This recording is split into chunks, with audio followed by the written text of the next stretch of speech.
her first expert cohort here who's going to share what's going on in their centre with regards to this topic is Stephanie Levin. Stephanie is from the Peninsula JCC in the Bay Area, and she kindly agreed to share a few words on what's going on regarding this topic in her centre. So with that, I'll pass over to Stephanie. Hi, everybody. Thanks, Sam. Like Sam said, I'm from the Peninsula JCC, which is in the Bay Area. We're located south of San Francisco and north of Palo Alto. We're a metro-sized center with about 10,000 members, and we have a preschool of about 250 kids and an after-school program with 120. Our youth-serving programs have been closed since March 13th, when every school district in our geographic area issued a shutdown for approximately 6 weeks through the middle of April. And our entire center actually closed the next day on the 14th when 7 Bay Area counties simultaneously issued a full shelter in place for basically all the Bay Area counties. So we are a couple weeks into things in terms of not being able to offer anything and having that kind of shift literally overnight, of hearing that the district was considering it to then it announced that it was a full closure. So what we've done in terms of refunds is we've let all of our families and all of our members know that we are not issuing any refunds for March. We collect tuition at the beginning of the month, so we had already collected March membership dues and tuition in all of our programs, and we have retained that. We let families know that we were keeping that, and we also let them know that we are not billing for April, and that we won't bill again until we reopen. And we invited families to, if it was possible, either to keep their membership dues kind of billing at their regular amount, or to increase it if they wanted, as a way to donate and support the center. And we invited all of our tuition-based programs to do the same. So preschool families, if they were able to either donate their entire tuition or any portion thereof. We are giving people like a tax donation letter for those amounts. And we've let people know that if by some miracle we would reopen the school in April, which we know isn't going to happen, but if it did, that we wouldn't double bill people. So that if people donated their whole tuition or any portion of it, and then we reopened the school and resumed billing, that they would just pay whatever portion they hadn't paid, so that people weren't paying twice.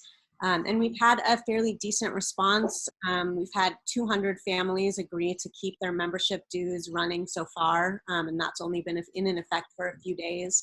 And we've had about a half dozen preschool families either send a donation of their entire tuition or of a portion thereof. So that's anywhere between a couple $100 to a couple $1,000, which is really incredible. We have had a handful of families who really don't like our plan and would very much like us to refund their March dues. And those requests vary in reason. Some people are essential workers themselves, and so are not able to work from home, and so we're having to pay additional childcare. Some people just think it's not fair that we're not providing something, so they should pay. And so far, we have not refunded anyone. If a parent would say that the reason they need the funds back is because they're unable to feed their child, or they're going to be kicked out of their home or something, we would make an adjustment for that kind of circumstance, like if a family was already on tuition assistance or something. But so far, the people who are asking they're not in that situation, so we have kind of held the line on that. We have made refunds in smaller program areas where they make sense. For instance, we have a group of seniors that goes to the ballet every month. The ballet shut down and refunded us all the ticket costs, so obviously we passed along those refunds. So smaller things like that, we have just gone ahead and refunded people on small classes, but the larger amounts, we haven't. And even when people are asking, we're basically telling them that we can't refund that. Sam, was that everything, or was there something else you wanted me to cover? No, I think that's really helpful. Thank you so much. I'm going to just ask if Jim has anything, because also from the Bay Area, if Jim wants to jump in and share anything different or in addition of what's going on. Yeah, thanks, Sam, and thanks, Stephanie. We are also in the Bay Area. We're north of San Francisco in Marin County. We see Marin County, and we are fortunate to have a strong partnership with Stephanie and Paul at the PJCC and the other execs around the Bay Area. So we've been collaborating, communicating about this, going back to the very earliest days of the coronavirus issue. We have pretty much been in lockstep in the Bay Area, so we also announced a voluntary closure of the Ocean Marin JCC on Friday the 13th, appropriately enough. That was followed by midday Monday, an order, as Stephanie said, for 6 Bay Area counties for a shelter in place. So we got out ahead of the country by about a week on that. Or out ahead of the state by 3 or 4 days, and ahead of the country, I guess, by a week or more. We've done a couple of things. We have a kind of, so our ECE families are all prepaid basically for the year, with a few exceptions. With the February draft, most families are paid for the year. We have some families who, for a variety of reasons, are on extended drafts. So we're dealing both with families who paid for the year, already paid for March, April, and May, asking about refunds. And then we have families who still owe for the remainder of the year. So we're dealing in those cases with, questions about freezing the draft, not paying for it. We're really dealing with those on a case-by-case basis. Our standard line has been, we're not doing refund. We want to be here for you, for the community, as a center when this is over, and it will be over at some point. So we're asking you to support the center during this time so that we can keep staff employed and so forth. And then we're dealing with individual cases of financial hardship individually. On the membership front, we sent out an email, and I think Stephanie, sorry, I got distracted by something on my other computer a moment ago. I think Stephanie may have mentioned this. We sent an email out in which we made an appeal to members also to continue voluntarily to pay their dues. That followed an email in which we said we are freezing everybody effective April 1st. And obviously, of course, waiving the freeze charge of $10, which we charge when a member voluntarily, or not voluntarily, but asks us to freeze their membership. We're also at about 200. That went out Friday, the appeal to unfreeze your membership. We embedded an email link in there and just said, click here, and it auto-generates an email that's to membership@marinjcc.org, and a subject that says, I want to keep paying my dues to support the center. And then they just put their name in the body of the email. And of course, we would also have it from the sender's email address. We've got about 205 people. We have a long way to go before that makes a significant impact. So we're also mounting a pretty large campaign to get our staff calling members. And we're embedding that request and that email link in a lot of different communications that we're doing with members right now, because we would like to get that number up significantly. Yeah, I think that's about it.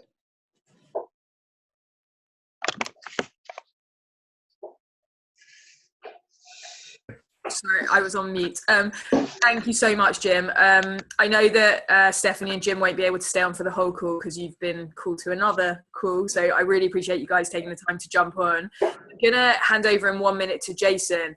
And I'll just throw out the question that we've talked a lot about membership and sort of ECE, big fee-based programming. And one question that has come up several times amongst the cohort before was, what about the smaller things, the cut class programs, the one-off tickets, those kind of things that it's more about how do you even administer those refunds, those kind of things that aren't necessarily ongoing. So I'll just throw that one back out there before I pass over to Jason, just to see if Jim or Stephanie want to say a word on that. Sure, I can jump in on that quickly. To some extent, it depends. Some of the smaller programs where it's just like a single thing, like a ballet, a show performance, all the theaters and public spaces here are shut down. So all those organizations have either refunded us or credited us towards a future session. And with those programs for us, it's primarily elders who are attending them because we're providing transportation. So we have refunded all of that because we're talking about people with limited income as it is. So we've given all that back, and we either have a refund from the organization that we partnered with or a credit. With things like summer camp, like we were supposed to spring camp in a few weeks. When we weren't sure what was happening, we gave people either the option to refund in full and that we would waive the registration fee that we normally hang on to because we knew that it was like 99% sure that we could cancel, or that if they wanted to hold it as a credit, we would add, our camp is called Camp KEF, so we offered like 50 KEF bucks, like, I mean, just fake money essentially, that if they would hold it as a credit and think about using it for a future camp program, we would add $50 to whatever they had already paid us. In order to just retain that cash for now.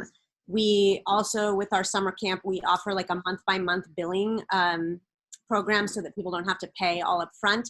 And so we did not bill our April payment, and we let families know we're going to move that payment to July just to take pressure off families right now, because we know that other people might not be getting their full income, or they might have had a job status change. So we're just trying to kind of shift things towards the future. And when they easily, we are. When they can't, we're also just kind of encouraging people to let us turn it into a credit for future use for something at the center. Great, thanks. And one other thing that just got asked by the chat, and after that I'll say just hold questions till we go into the breakout rooms, but a good question was, what virtual content have you been offering to your ECE families, given the fact that we were still charging dues, or at least through March? So what we've been doing is having teachers send an email. We were doing it daily. We're now doing it 3 times a week.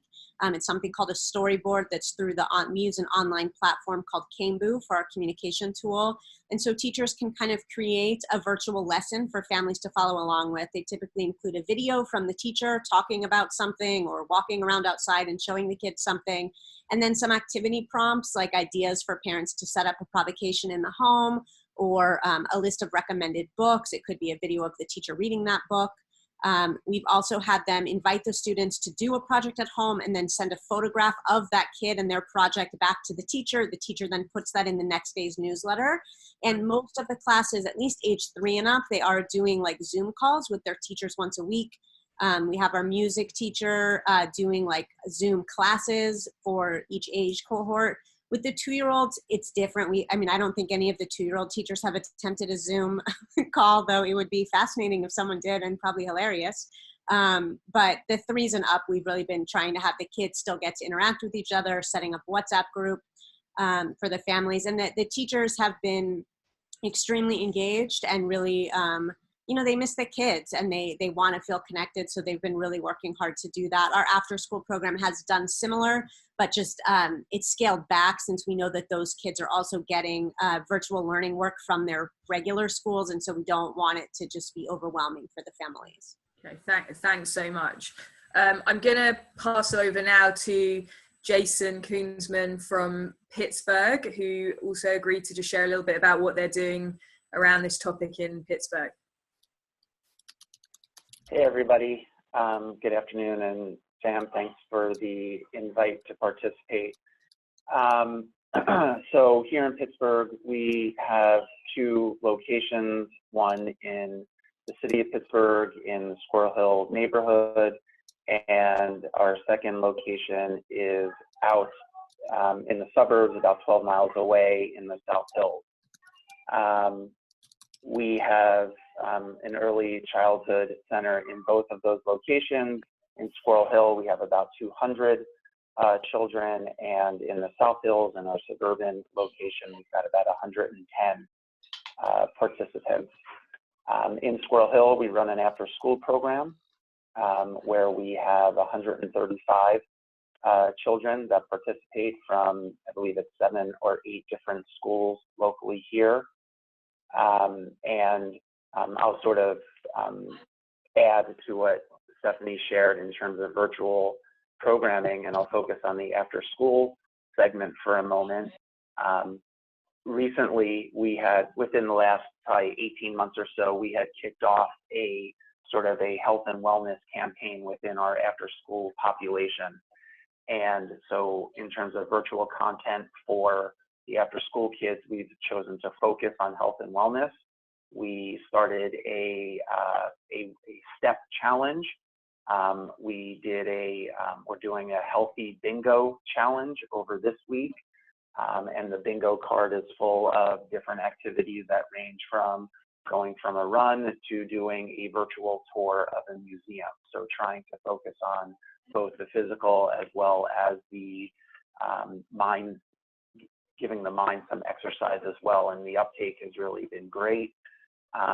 We've also, in early childhood as well as in our after-school populations, focused on Shabbat and Havdalah experience as well. Things moved pretty quickly here in Pittsburgh. I've shared with some of you in the past, but on Friday, March 13th, late in the afternoon, we sent out a communique to our membership saying that we were still planning on being open for business and that we had mapped out a number of policies and procedures to move in lockstep with CDC and local health department guidelines. And then by just before 2 p.m. the following day, Saturday, March 14th, we sent out another communication advising folks that we were closing up shop by the end of that day. We set up a central email box for any and all inquiries. And right now, our membership and customer service staff are monitoring that email box.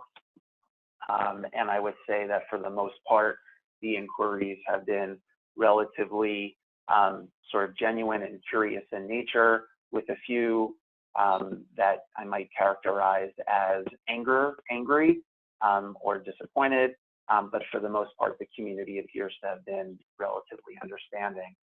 Our refund policy that we communicated on the 20th, again, we bought ourselves some time, asked our community for its patience, and finally on March 20th, we did come out with what the formal policy was, and similar to what you've already heard, we're not offering any refunds, and any payments that have been made upfront for programs or tuitions, we have suggested that they would be provided, our members would be provided with an automatic credit, JCC credit. We've also stopped taking payments, so no payments as of April 1st will happen, and that will remain the policy for as long as we remain closed. As I said, we've gotten some dribs and drabs of genuinely curious inquiries. A few sole proprietors in particular have reached out asking for refunds so that they can balance their personal finances, right? Their businesses, just like ours, have absolutely dried up within a moment.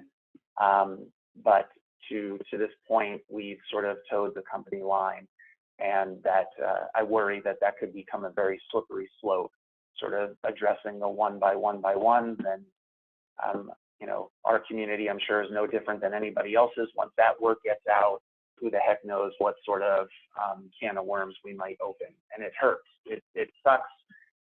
The most recent inquiry that I got from an overnight camp family, I know them. I'm personally friends with them, but unfortunately, in this situation, right, just got to toe the company line, and for as long as you possibly can, for it to make sense. In terms of donations, when we made folks aware on March 20th of what the policy around refunds and cancellations and credits would be, we offered two opportunities or two different options for donations. One was an opt-in donation of their membership fees, and we were accommodating this through a form stack process. And then the second option was for a one-time or recurring donation to the JCC through a mechanism that has been up and running for some time. We have been working with our CRM provider. We just recently because timing is everything, right? We just recently converted to Traction Rec, and that may mean something to some of you. We went live on December 12th. So that conversion has, has brought all of its trials and tribulations as IT conversions typically do. But the good news is that in terms of applying these sort of rules around refunds and credits, we appear to be much better equipped to handle those rules in a global manner, as opposed to going in account by account by account by account. So my fingers and toes are crossed that our partners in Vancouver, Canada, can at Traction Rec can help execute on that technology piece. I think that's what I've got from here in Pittsburgh. Great, thanks, Jason. And